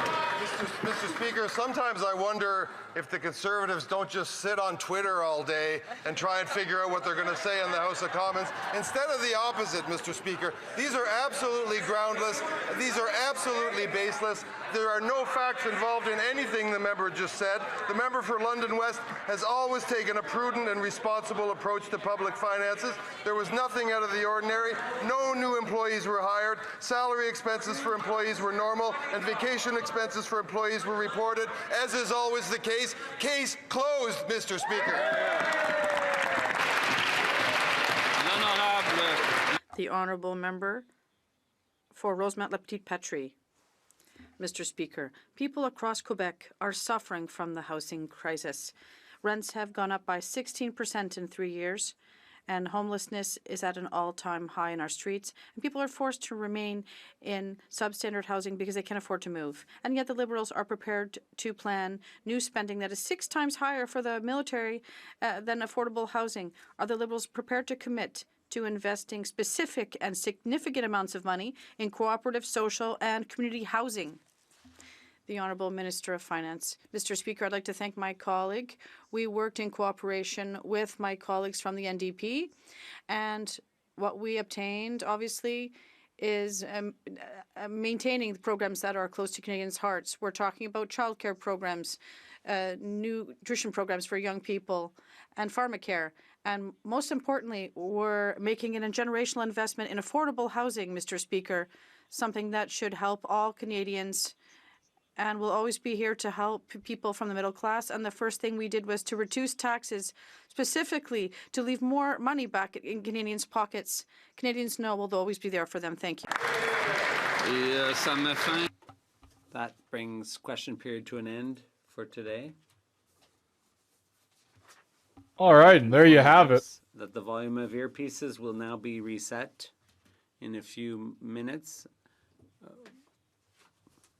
I'd like to give members a few minutes to quietly and calmly leave the House without making too much noise.